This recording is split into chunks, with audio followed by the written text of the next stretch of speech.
Bismillahirrahmanirrahim. Alhamdulillahirabbil alamin wassalatu wassalamu ala Rasulillah. Wa ba'd. Assalamualaikum warahmatullahi wabarakatuh. Ngayon mga kapatid ay pag-uusapan natin ang tungkol po sa ghira o kaya ay ang silos. Ang Allah Subhanahu wa Ta'ala, hindi mo ba alam ang Allah Subhanahu wa Ta'ala ay nagsisilos din?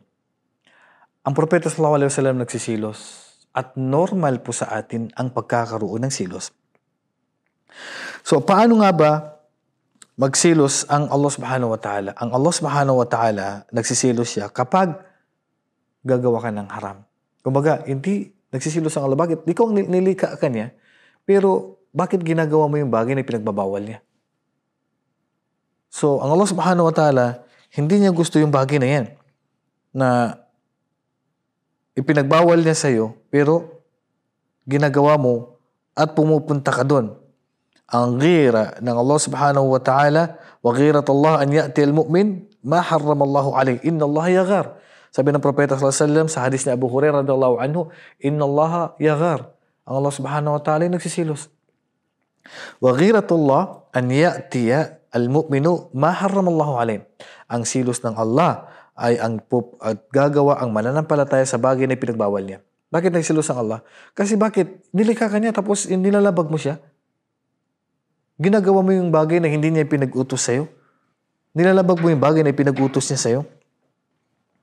So, ang mu'min ay nagsisilos. Al-mu'minu yaghar wallahu ashaddu ghaira.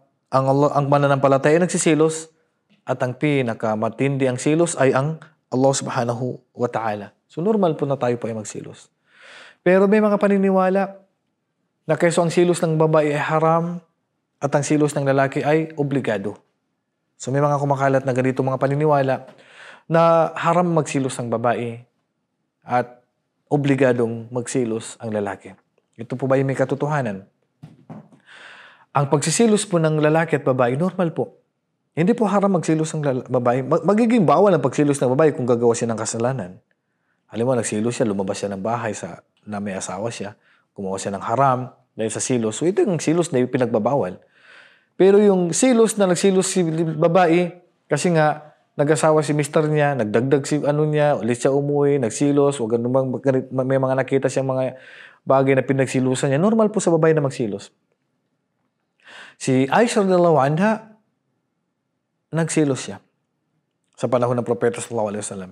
Kasi ang Propeta sallallahu alaihi wasallam, lagi niya binabanggit si Khadija radhiyallahu anha, kahit patay na.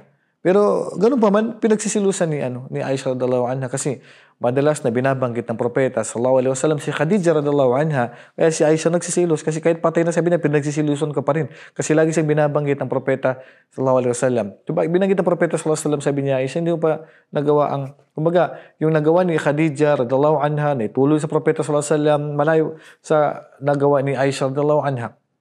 Napakalaking tulong ang nagawa ni Khadija sa da'wa ng Propeta sallallahu alaihi wasallam. Hindi siya pinabayaan. Lagi niyang kasama, pinapayuhan kapag siya nalulungkot. So, laki ng naitulong ni Khadija radhiyallahu anha sa da'wa ng Propeta sallallahu alaihi wasallam.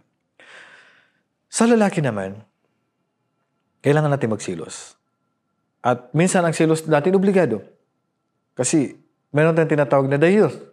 La yadkhulul jannata dayuth. Hindi makakapasok sa paraiso ang lalaking walang pakialam, walang silos. Walang pakialam. Wala siyang pakialam kung sinong kausap ng misis niya. Wala siyang pakialam kung sinong kasama ng misis niya.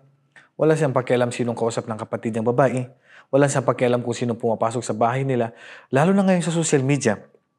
May mga lalaki, may mga kapatid tayo na pinapabayaan nila ang kanilang asawa sa social media na nagwa-vlog. Pinapabayaan nila ang kanilang mga kapatid ng mga babae sa nagwa-vlog. Nag-Facebook, nag-YouTube na nilalantad ang kanilang muka. Nagsasayaw-sayaw pa dyan sa TikTok. So, minsan yung asawa niya, wala nang pakialam sa bagay na to. Ang tawag sa'yo, dayuth. Wala kang pakialam sa pamilya mo kung sino ang kausap nila, anong ginagawa nila, bakit nandun sila sa kwarto, nagkikipag-syuta yung kapatid mong babae. Wala man lang naririnig sa'yo na pinagbabawalan mo sila. Hinayaan mo lang sila sa gawain na yan. Kumbaga pinagbabawalan mo sila sa bagay na dapat pagbawalan natin sila. Kasi mga bagay na pinagbabawal, ang Propeta sallallahu alaihi wasallam sabi niya, man ra'a minkum munkaran falyughayyirhu biyadihi. At ang sino man sa inyo na nakakita ng pinagbabawal ay palitan niya ito sa pamagitan ng kanyang kamay. Wa fa illam yastati fa bilisani. At kapag hindi niya kaya sa pamagitan ng kanyang kamay ay sa pamagitan ng kanyang dila. Kaya wag nating hayaan mga kapatid na mawalan tayo ng silos na parang hayop. Na wala tayong pakialam sa nangyayari sa paligid natin. Wala tayong pakialam sa nangyayari sa kapatid nating babae, sa asawa natin, sa pamilya natin. Kung sinong kausap nila. Naglalantara sa TikTok, magubad na sa TikTok.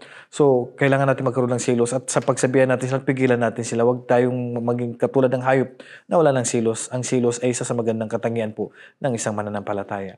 Wallahu a'lam, sallallahu ala nabiyina Muhammadin wa ala alihi wa sahbihi ajma'in. Assalamualaikum warahmatullahi wabarakatuh.